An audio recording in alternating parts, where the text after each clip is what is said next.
రీసెంట్‌గా RRB NTPC ఎగ్జామ్‌లో ఎవరికి 2 సార్లు ఫిజిక్స్‌లో నోబెల్ బహుమతి లభించింది అని అడిగాడు. మనకు ఆన్సర్ ఏమవుతుంది అంటే జే బార్డీన్. ఫిజిక్స్‌లో 1956లో మరియు 1972లో నోబెల్ అవార్డు లభించింది. ఫ్రెండ్స్, ఈ వీడియోలో మొత్తం నోబెల్ అవార్డ్స్ గురించి పూర్తి డీటెయిల్స్ చూద్దాం. ముఖ్యమైన విషయాల గురించి చర్చిద్దాం. మనం తెలుసుకోవాల్సింది ఏమిటి అంటే ఫస్ట్ మన దేశంలో ఎవరెవరికి నోబెల్ అవార్డు లభించింది చూద్దాం ఫ్రెండ్స్. మనం చూసుకుంటే రవీంద్రనాథ్ ఠాగూర్కి ఎప్పుడు నోబెల్ అవార్డు వచ్చింది? 1913లో. ఇతనికి ఏ రంగంలో వచ్చిందంటే సాహిత్యంలో, లిటరేచర్లో వచ్చింది. అలాగే సివి రామన్ ఫిజిక్స్లో వచ్చింది ఎప్పుడు అంటే 1930వ సంవత్సరంలో. అలాగే మనం చూసుకుంటే మదర్ తెరిసాకు అవార్డు ఎప్పుడు లభించింది? నోబెల్ అవార్డు శాంతి రంగంలో, పీస్ రంగంలో ఎప్పుడు లభించింది అంటే 1979వ సంవత్సరంలో. అలాగే మనం చూసుకుంటే అమర్త్య సేన్కు ఎకనామిక్స్లో లభించింది. ఇతనికి 1998వ సంవత్సరంలో లభించింది. అలాగే మనం చూసుకుంటే కైలాస్ సత్యార్థికి ఎప్పుడు లభించింది నోబెల్ పీస్ అవార్డు? 2014లో. అలాగే మనం చూసుకుంటే భారతదేశంలో జన్మించేటప్పటికీ భిన్నమైన పౌరసత్వం కలవారు ఎవరెవరికి నోబెల్ అవార్డు లభించింది? హరగోవింద్ ఖురానాకు నోబెల్ అవార్డు లభించింది. మెడిసిన్ రంగంలో నోబెల్ అవార్డు లభించింది 1968వ సంవత్సరంలో. ఇతను భారతదేశానికి చెందినవాడే, కాకపోతే ఇతనికి ఏ దేశ పౌరసత్వం ఉంది అంటే యునైటెడ్ స్టేట్స్, అమెరికా యొక్క పౌరసత్వం ఇతనికి ఉంది. అలాగే సుబ్రహ్మణ్యం చంద్రశేఖర్కు ఫిజిక్స్లో నోబెల్ అవార్డు లభించింది. ఇతనికి 1983వ సంవత్సరంలో నోబెల్ అవార్డు లభించింది. అలాగే ఇతను ఏ దేశ పౌరసత్వం ఇతనికి ఉంది అంటే యునైటెడ్ స్టేట్స్, అమెరికా యొక్క పౌరసత్వం ఉంది. అలాగే వెంకట్రామన్ రామకృష్ణన్కి కెమిస్ట్రీ రంగంలో 2009లో నోబెల్ అవార్డు లభించింది. కెమిస్ట్రీలో నోబెల్ అవార్డు లభించింది. ఇతనికి ఏ దేశ పౌరసత్వం ఉంది అంటే యునైటెడ్ కింగ్డమ్ అంటే బ్రిటన్. అలాగే అభిజిత్ బెనర్జీ రీసెంట్గా ఇతనికి నోబెల్ అవార్డు లభించింది. 2019లో లభించింది. ఏ రంగంలో అంటే ఎకనామిక్స్ సైన్సెస్లో. అలాగే ఇతనికి ఏ దేశ పౌరసత్వం ఉంది అంటే యునైటెడ్ స్టేట్స్, యుఎస్. అలాగే అవార్డు పొందిన సమయంలో భారతీయ నివాసితులు అంటే వేరే దేశాలకు వీళ్ళు చెందినవారు, కాకపోతే వీళ్ళకు అవార్డు ఎప్పుడైతే లభించిందో అప్పుడు వీళ్ళు భారతదేశంలో పరిశోధన చేస్తున్నారు. అందులో మొదటి వ్యక్తి ఎవరు అంటే రొనాల్డ్ రాస్. ఇతనికి మెడిసిన్ రంగంలో నోబెల్ అవార్డు లభించింది ఎప్పుడు అంటే 1902వ సంవత్సరంలో. ఇతను ఏ దేశానికి చెందినవాడు అంటే యునైటెడ్ కింగ్డమ్ అంటే బ్రిటన్. అలాగే రుడియార్డ్ కిప్లింగ్ అనే అతను కూడా లభించింది. ఇతనికి సాహిత్యంలో అంటే లిటరేచర్లో నోబెల్ అవార్డు లభించింది. ఏ సంవత్సరంలో అంటే 1907వ సంవత్సరంలో. అలాగే టెన్జింగ్ గయాత్సో ఇతనిని 14వ దలైలామా అని కూడా అంటారు. ఇతనికి శాంతి నోబెల్ పీస్ అవార్డు లభించింది 1989వ సంవత్సరంలో. ఇతను టిబెట్ దేశానికి చెందినవాడు, కాకపోతే అప్పుడు భారతదేశంలో ఉన్నాడు. అలాగే మనం చూసుకుంటే 2020లో నోబెల్ అవార్డు ఎవరెవరికి లభించింది? మనం చూసుకుంటే మెడిసిన్లో లేదా ఫిజియాలజీలో. మెడిసిన్లో ఎవరికి లభించింది అంటే హార్వే జే ఆల్టర్. అలాగే మైకల్ హూటన్. అలాగే చార్లెస్ ఎం రైస్. వీళ్లకు దేనిపై పరిశోధన చేసినందుకు గాను నోబెల్ అవార్డు లభించిందంటే హెపటైటిస్ సి వైరస్ను కనుగొన్నందుకు గాను వీళ్ళ ముగ్గురికి కూడా మెడిసిన్ రంగంలో నోబెల్ అవార్డు లభించింది. ఎవరెవరికి చూద్దాం మళ్ళీ ఒకసారి. హార్వే జే ఆల్టర్, మైకల్ హ్యూటన్, అలాగే చార్లెస్ ఎం రైస్. అలాగే మనం చూసుకుంటే 2020లో భౌతిక శాస్త్రంలో అంటే ఫిజిక్స్లో నోబెల్ అవార్డు ఎవరికి లభించింది అంటే రోజర్ పెన్రోస్ అనే అతనికి లభించింది. అలాగే రిన్హార్డ్ జెంజెల్ అనే అతనికి మరియు ఆండ్రియా గెజ్మా అనే అతనికి ముగ్గురికి కలిసి నోబెల్ అవార్డు ఫిజిక్స్లో లభించింది. మనం చూసుకుంటే రోజర్ పెన్రోస్ అనే అతను దేనిపై పరిశోధన చేసినందుకు గాను నోబెల్ అవార్డు లభించింది. దేనిపై పరిశోధన చేసినందుకు గాను అంటే ఇతను బ్లాక్ హోల్ ఫార్మేషన్ గురించి పరిశోధన చేసినందుకు గాను, అంటే తెలుగులోనైతే కృష్ణబిలాల నిర్మాణం అంటారు. అలాగే మిగతా ఇద్దరు అంటే రిన్హార్డ్ జెంజెల్ మరియు ఆండ్రియా గెజ్మా వీళ్ళిద్దరికి ఫిజిక్స్లో నోబెల్ అవార్డు దేనిపై పరిశోధన చేసినందుకు గాను లభించింది అంటే గెలాక్సీ మధ్యలో సూపర్ మాసివ్ కాంపాక్ట్ వస్తువును కనుగొన్నందుకు. For discovering super massive in compact object at the centre of our galaxy. అలాగే మనం చూసుకుంటే కెమిస్ట్రీలో నోబెల్ బహుమతి ఎవరికి లభించింది? మనకు 2020లో కెమిస్ట్రీలో ఎవరికి లభించింది అంటే ఎమాన్యుయలే చార్పెంటియర్ మరియు జెన్నిఫర్ ఏ డౌడ్నా. అలాగే వీళ్ళు దేనిపై డిస్కవరీ చేసినందుకు వీళ్ళకు నోబెల్ అవార్డు లభించింది అంటే క్రిస్పర్ కాస్9 అనే ఒక టెక్నాలజీ రీసెంట్గా జన్యు సంకలనం గురించి ఉంటుంది. ఆ టెక్నాలజీ యొక్క జీనోమ్ ఎడిటింగ్ మెథడ్ని కనుగొన్నందుకు గాను వీళ్ళిద్దరికి దేనిలో కెమిస్ట్రీలో నోబెల్ బహుమతి లభించింది. ఎవరెవరికి అంటే ఎమాన్యుయలే చార్పెంటియర్ మరియు జెన్నిఫర్ ఏ డౌడ్నా. ఎమాన్యుయలే కార్పెంటియర్ మరియు జెన్నిఫర్ ఏ డౌడ్నా. అలాగే మనం చూసుకుంటే సాహిత్యంలో నోబెల్ బహుమతి 2020లో ఎవరికి లభించింది అంటే లూయిస్ గ్లక్ అని కూడా అంటారు. అలాగే నోబెల్ బహుమతి పీస్ ప్రైజ్ ఎవరికి, శాంతి బహుమతి ఎవరికి వచ్చింది అంటే ప్రపంచ ఆహార కార్యక్రమం WFP అంటారు, ఇంగ్లీష్లోనైతే వరల్డ్ ఫుడ్ ప్రోగ్రామ్. అలాగే మనం చూసుకుంటే ఆర్థిక శాస్త్రంలో అంటే ఎకనామిక్స్లో నోబెల్ అవార్డు 2020లో ఎవరెవరికి లభించింది అంటే పాల్ ఆర్ మిల్గ్రామ్ మరియు రాబర్ట్ బి విల్సన్. వీళ్ళిద్దరికీ కూడా ఆర్థిక శాస్త్రంలో నోబెల్ బహుమతి లభించింది. మనం చూసుకుంటే ఇప్పటి వరకు నోబెల్ అవార్డు పొందిన వారిలో అత్యంత చిన్న వయసులో ఎవరికి నోబెల్ అవార్డు లభించింది అంటే పీస్లో అంటే శాంతి రంగంలో మలాలా యూసఫ్జాయికి 2014లో లభించింది. ఎన్ని సంవత్సరాలకు అంటే 17 సంవత్సరాలకు. అలాగే మనం చూసుకుంటే ఫిజిక్స్లో అతి తక్కువ వయసులో నోబెల్ అవార్డు ఎవరికి లభించింది అంటే విలియం లారెన్స్ బ్రాగ్ అనే అతనికి 1915 సంవత్సరంలో 25 సంవత్సరాలకే నోబెల్లో ఫిజిక్స్ అవార్డు లభించింది. అలాగే కెమిస్ట్రీలో అతి చిన్న వయసులో నోబెల్ అవార్డు పొందిన వారు ఎవరు అంటే ఫ్రెడ్రిక్ జోలియట్ 1935 సంవత్సరంలో 35 సంవత్సరాలు ఉన్నప్పుడే కెమిస్ట్రీలో నోబెల్ అవార్డు లభించింది. అలాగే ఫిజియాలజీ లేదా మెడిసిన్లో ఎవరికి నోబెల్ బహుమతి లభించింది అంటే ఫ్రెడ్రిక్ బాంటింగ్ అనే అతనికి 1923 సంవత్సరంలో 32 సంవత్సరాలు ఉన్నప్పుడే మెడిసిన్లో నోబెల్ బహుమతి లభించింది. అలాగే లిటరేచర్ సాహిత్య రంగంలో నోబెల్ బహుమతి అతి చిన్న వయసులో ఎవరికి లభించింది అంటే రుడియార్డ్ కిప్లింగ్. ఇతను మన భారతదేశంలో ఉన్నప్పుడే ఇతనికి నోబెల్ సాహిత్య బహుమతి లభించింది. ఏ సంవత్సరంలో అంటే 1907 సంవత్సరంలో. ఎంత వయసు అంటే 41. అతి చిన్న వయసులో నోబెల్ సాహిత్య బహుమతి పొందిన వాళ్ళు ఎవరు అంటే రుడియార్డ్ కిప్లింగ్. అలాగే శాంతి బహుమతి ఎవరికి లభించింది అంటే మలాలా యూసఫ్జాయి అతి చిన్న వయసులో 2014వ సంవత్సరంలో 17 సంవత్సరాలు ఉన్నప్పుడు మాత్రమే. అలాగే ఎకనామిక్ సైన్స్లో ఆర్థిక శాస్త్రంలో ఎవరికి లభించింది అతి చిన్న వయసులో అంటే ఈస్టర్ డఫ్లో 2019లో లభించింది. ఇతనికి 46 సంవత్సరాలు ఉన్నప్పుడు. అలాగే మనం చూసుకుంటే అతి ఎక్కువ వయసులో నోబెల్ అవార్డు పొందిన వారు ఎవరు అని మనం చూస్తుంటే మనకు ఫిజిక్స్లో అతి ఎక్కువ వయసులో నోబెల్ బహుమతి పొందిన వారు ఎవరు అంటే 2018లో వచ్చింది. ఇతనికి ఆర్థర్ ఆస్కిన్ 96 సంవత్సరాలు ఉన్నప్పుడు ఫిజిక్స్లో నోబెల్ బహుమతి లభించింది. 2018లో వచ్చింది. అలాగే కెమిస్ట్రీలో జాన్ బి గుడెనఫ్ ఇతనికి 2019లో వచ్చింది. 97 సంవత్సరాలు ఉన్నప్పుడు ఇతనికి కెమిస్ట్రీలో నోబెల్ బహుమతి లభించింది. అలాగే ఫిజియాలజీ లేదా మెడిసిన్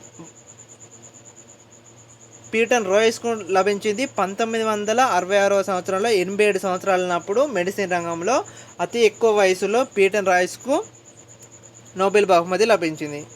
అలాగే లిటరేచర్ సాహిత్య రంగంలో అతి ఎక్కువ వయసులో నోబెల్ బహుమతి పొందిన వారు ఎవరు అంటే 2007వ సంవత్సరంలో వచ్చింది డోరిస్ లెస్సింగ్. అలాగే శాంతి బహుమతి పొందిన అతి ఎక్కువ వయసుడు ఎవరు అంటే జోసెఫ్ రోట్బాల్ట్ 1995వ సంవత్సరంలో లభించింది. అప్పుడు అతనికి ఎంత వయసు అంటే 87 సంవత్సరాలు. అలాగే ఎకనామిక్ సైన్స్లో అతి ఎక్కువ వయసులో నోబెల్ బహుమతి పొందిన వాళ్ళు ఎవరు అంటే లియోనిడ్ హ్యూరిగ్స్ 2007వ సంవత్సరంలో ఇతనికి వచ్చింది 90 సంవత్సరాలు ఉన్నప్పుడు. అలాగే మనం చూసుకుంటే మొట్టమొదటిసారి నోబెల్ పీస్ ప్రైజ్ ఎవరికి వచ్చింది అని రీసెంట్గా ఆర్ఆర్బీ ఎన్టీపీసీలో ఎగ్జామ్లో అడిగాడు. మనం చూసుకుంటే హెన్రీ డ్యూరెంత్ అనేది ఆన్సర్ అవుతుంది. అలాగే ఫ్రెడ్రిక్ పాస్సిక్ అనే అతను కూడా. అలాగే మొట్టమొదటి సాహిత్య రంగంలో నోబెల్ బహుమతి పొందిన వాళ్ళు ఎవరు అంటే సల్లీ ప్రుడోమ్. అలాగే మనం చూసుకుంటే ప్రముఖమైన 2 సార్లు లేదా అంతకంటే ఎక్కువ సార్లు నోబెల్ బహుమతి అవార్డును పొందిన వాళ్ళు ఎవరు, వారి గురించి చూద్దాం. జే బర్డీన్ అనే అతనికి ఫిజిక్స్లో 2 సార్లు నోబెల్ అవార్డు లభించింది. అలాగే మేడం క్యూరీ, క్యూరీ 2 సార్లు నోబెల్ అవార్డు లభించింది. ఒకసారి ఏమో ఫిజిక్స్లో 1903 సంవత్సరంలో లభించింది, కెమిస్ట్రీలో 1911 సంవత్సరంలో లభించింది. అలాగే ఎల్ పాలింగ్ ఒకసారి కెమిస్ట్రీలో 1954 సంవత్సరంలో లభించింది, మరొకసారి శాంతి పీస్లో 1962 సంవత్సరంలో లభించింది. అలాగే ఎఫ్ శాంగర్ అనే అతనికి కెమిస్ట్రీలో 2 సార్లు నోబెల్ బహుమతి లభించింది, 1958 మరియు 1980. అలాగే రెడ్ క్రాస్ సొసైటీకి 3 సార్లు నోబెల్ బహుమతి లభించింది, 1917 సంవత్సరంలో, 1914 సంవత్సరంలో, 1963 సంవత్సరంలో 3 సార్లు నోబెల్ బహుమతి లభించింది పీస్లో, అది కూడా. అలాగే యుఎన్హెచ్సిఆర్ ఇది ఒక రిఫ్యూజీస్కి సంబంధించిన ఐక్యరాజ్య సమితి యొక్క సంస్థ. మనం చూసుకుంటే దీనికి 2 సార్లు నోబెల్ బహుమతి లభించింది, 1954 సంవత్సరంలో ఒకసారి, 1981 సంవత్సరంలో ఒకసారి. వీళ్ళందరికీ కూడా 2 సార్లు నోబెల్ బహుమతి లభించాయి. ఎవరికి? జే బార్డీన్కి ఫిజిక్స్లో 2 సార్లు, అలాగే మేడం క్యూరీకి ఫిజిక్స్ కెమిస్ట్రీలో, లీన్ పాలింగ్కి కెమిస్ట్రీ పీస్లో శాంతి బహుమతి. అలాగే ఎఫ్ శాంగర్ అతనికి 2 సార్లు కెమిస్ట్రీలో నోబెల్ అవార్డు లభించింది. అలాగే 3 సార్లు నోబెల్ అవార్డు పొందిన సంస్థ ఏది అంటే పీస్ ప్రైజ్లో రెడ్ క్రాస్ సొసైటీ. అలాగే యుఎన్హెచ్సిఆర్ 2 సార్లు నోబెల్ బహుమతి లభించింది శాంతి రంగంలో.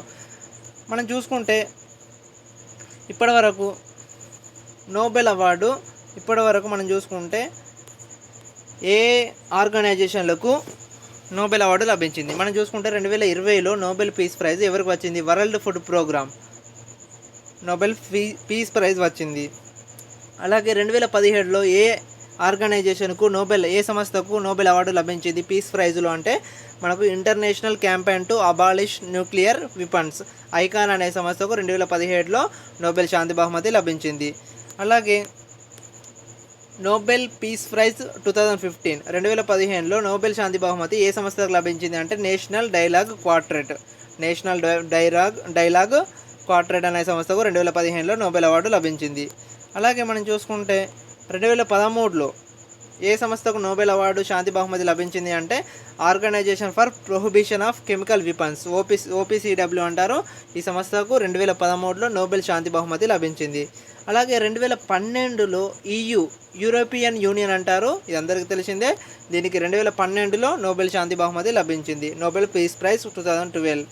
అలాగే 2007లో నోబెల్ పీస్ ప్రైజ్ ఏ సంస్థకు లభించింది అంటే inter governmental panel on climate change. ఇది ఒక క్లైమేట్ చేంజ్కు సంబంధించిన ఇంటర్ గవర్నమెంటల్ సంస్థ.